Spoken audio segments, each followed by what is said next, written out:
Om Swastiastu. Perkenalkan, nama saya Made Winar Dwarana Radia Parahita, absen 36 kelas 11 IPA 7. Kali ini saya akan menjelaskan materi tentang sel saraf. Dimulai dari pengertian sel saraf. Sel saraf dapat disebut juga sebagai neuron. Sebuah sel saraf mempunyai satu badan sel yang mempunyai sitoplasma dan juga mempunyai nukleus atau inti sel. Sel saraf merupakan suatu jaringan yang terdapat pada makhluk hidup sebagai mengantarkan impuls atau rangsangan yang diterima sistem saraf tepi menuju sistem saraf pusat dan sebaliknya. Neuron atau sel saraf ialah unit struktural dan fungsional dari sistem saraf.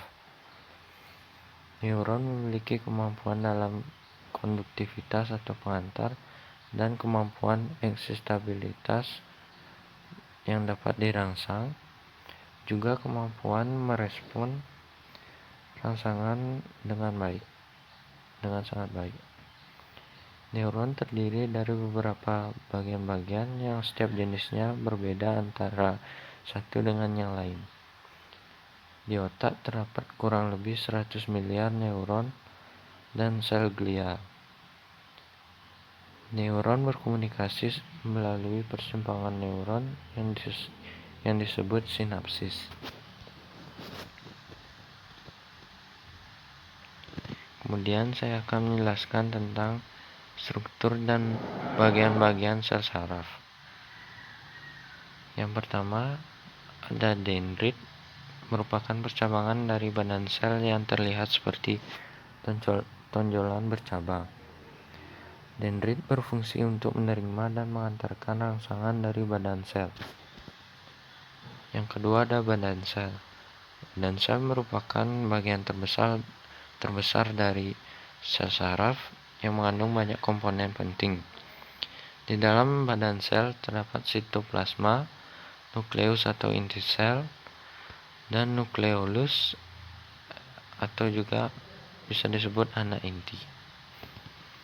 Badan sel bertugas untuk menerima rangsangan dari dendrit, kemudian meneruskan rangsangan tersebut ke akson atau neurit.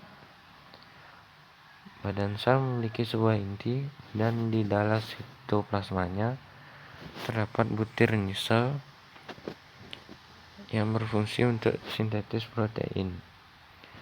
Butir nisel yang dapat menjalankan fungsi tersebut karena mengandung RNA di dalamnya. Badan sel hanya terdapat pada saraf pusat, otak dan sumsum tulang belakang, dan ganglion di sekumpulan sel saraf di luar sistem saraf pusat. Yang ketiga, ada akson atau neurit. Akson atau neurit adalah serabut sel saraf panjang yang terlihat seperti penyuluran dari badan sel. Neurit mirip dengan dendrit. Bedanya neurit hanya ada satu buah dan berukuran lebih besar serta lebih panjang. Akson berperan dalam mengantarkan impuls dari badan sel menuju efektor seperti sel otot atau sel kelenjar. Untuk menjalankan fungsinya ini, di dalam neurit terdapat struktur yang disebut neurofibril. Beberapa sel saraf neuritnya dibungkus sebuah selaput yang disebut selaput mielin. Bayangkan saja akson atau neurit ini seperti kabel listrik. Kemudian di dalamnya terdapat kabel yaitu neurofibril dan pembungkus kabel tersebut kita sebut dengan selaput mielin. Ujung dari sebuah neurit biasanya akan berhubungan dengan ujung dendrit dari sel lainnya. Antara tempat pertemuan neurit dengan dendrit akan ditemukan sebuah celah yang disebut dengan sinapsis. Pertukaran informasi sel neuron terjadi di sinapsis ini. Yang keempat, ada selaput mielin. Selaput atau selubung mielin adalah selaput pembungkus neurit. Selubung mielin tersusun dari lemak. Selaput mielin mempunyai segmen-segmen dan lekukan di antara dua segmen disebut nodus Ranvier. Selaput mielin ini dikelilingi oleh sel Schwann. Fungsi dari bagian ini adalah untuk melindungi sel saraf dari kerusakan dan mencegah bocornya impuls serta mempercepat hantaran impuls yang masuk. Selubung mielin diproduksi oleh sel glial. Yang kelima ada sel Schwann.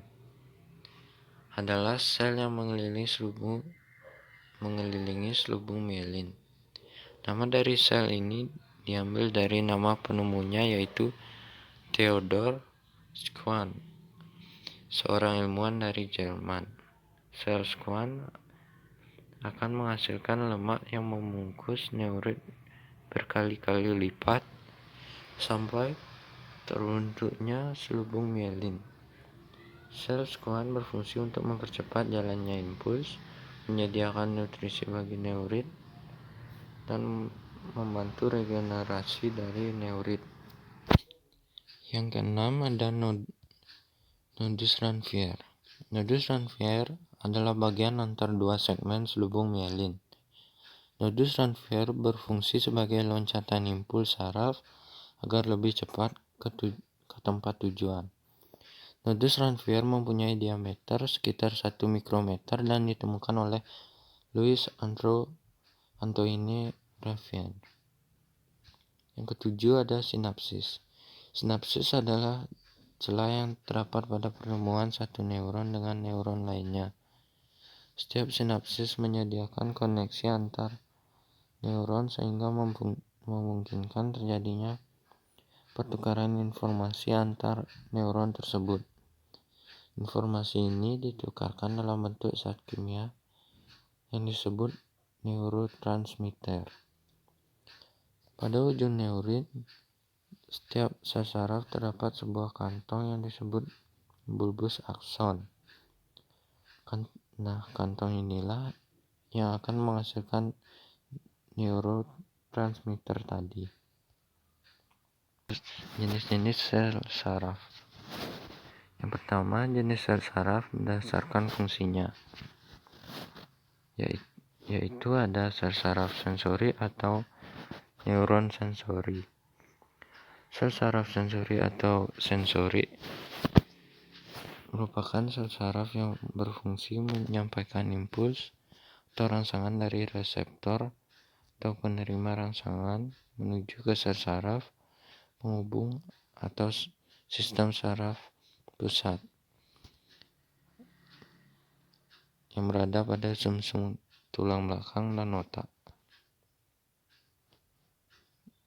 Kemudian ada sel saraf penghubung atau neuron intermediat. Sel saraf penghubung atau neuron intermediat adalah sel saraf yang membentuk rantai-rantai penghubung antara sel saraf sensori dan sistem saraf pusat. Sel saraf penghubung terdapat hampir di seluruh bagian tubuh dan menjadi lintasan impuls bagi koordinasi saraf. Kemudian ada sel saraf motorik atau neuron motor. Sel saraf motorik atau neuron motor adalah sel saraf yang berfungsi mengirimkan impuls berupa perintah dari sistem saraf pusat menuju ke jaringan otot dan kelenjar untuk melakukan respon. Yang kedua, ada jenis sel saraf berdasarkan strukturnya.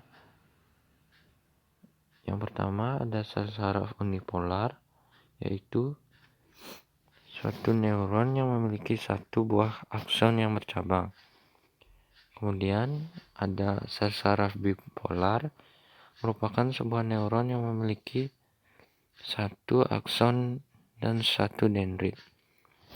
Kemudian ada sel saraf multipolar, ialah salah satu jenis neuron yang mempunyai satu dendrit dan akson yang bercabang.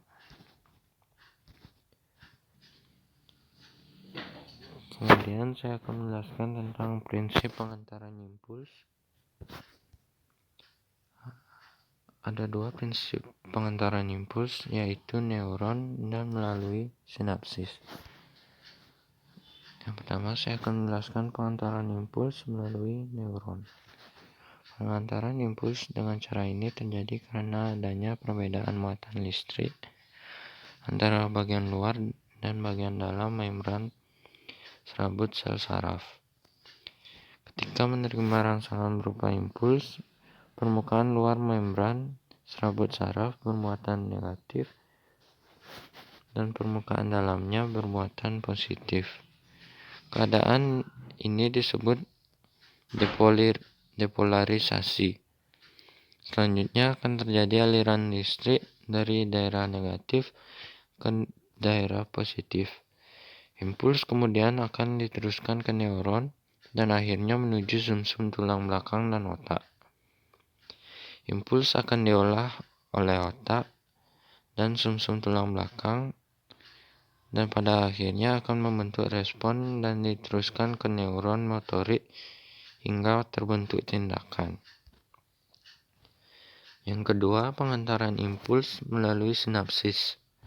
Pengantaran impuls dengan cara ini melibatkan membran prasinapsis, di mana jika impuls telah sampai di membran prasinapsis, vesikel-vesikel tersebut akan melepaskan zat neurotransmitter.